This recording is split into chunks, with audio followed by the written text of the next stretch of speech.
Hello and welcome to today's discussion. My name is Beatrice Cheriot, and today I wanted us to look at 11 ways of patient education.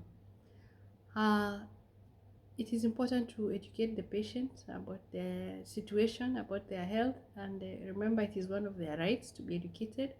And an educated patient is able to comply better.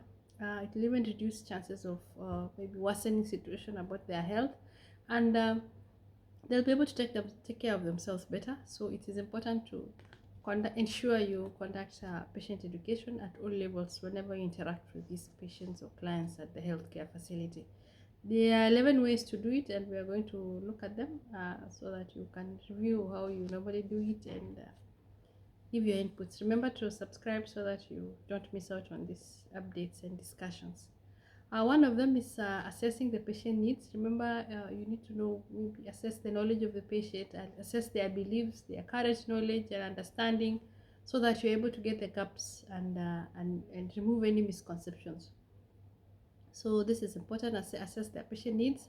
Secondly, establish rapport. Remember, you have to build trust. The patient has to trust you so that they are able to understand and be willing to be taught and educated. It has to be a respectful relationship. So let them feel free to ask questions and express their concerns. Then you'll be able to learn whether they are understanding.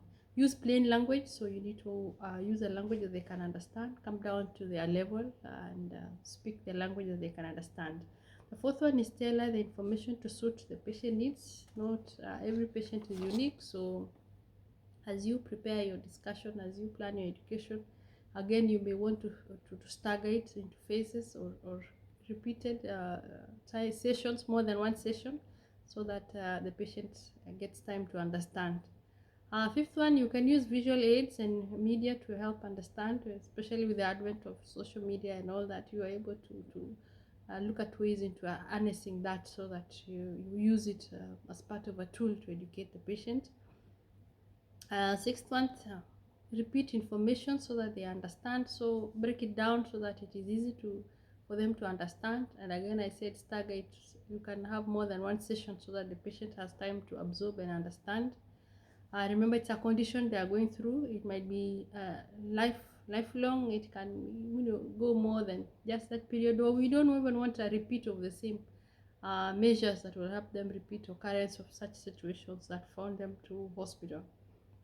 Eighth one is provide written materials. Again, you can release out written materials so that they're able to go through at their own time, at their own pace. This helps again reinforce the learning that you're giving. The ninth one, you can demonstrate on practical skills. So it is, for example, you're teaching a diabetic patient how to inject themselves.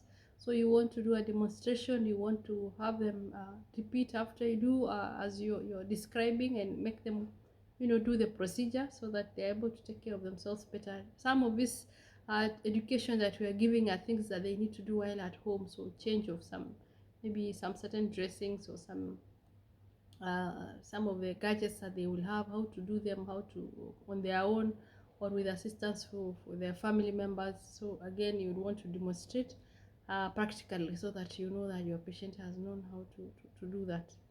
Follow-up and reinforcement. It is good to give them follow-up, a return date, even if it is over a period of time, maybe after the medications or ongoing. So again, there has to be a referral date, and whenever they come, you need to assess their level of understanding, whether they still remember, whether you need to do it again.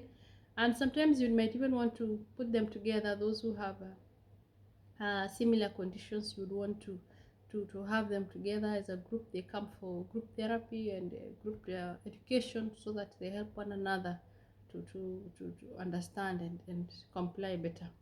And again, the 11th one and the last one, collaborate with the healthcare team. Care is holistic and it can involve more than one discipline. So again, you want to collaborate with other departments, other disciplines within the healthcare setup, or even referral to maybe where nearest place and all that. So when you want to make sure that you collaborate with the healthcare team who are looking after this person so that there is more compliance, there is more reinforcement, all for the well-being for this client. So thank you so much for this discussion. I believe that we have the discussion has helped to reinforce what we usually do, and we understand why we need to do it, and ensure that we don't forget. It's part of the thing. And as we said earlier on, it improves compliance. It helps our patient even reduce outbreaks or similar occurrences, and well, it improves quality of life. Thank you so much.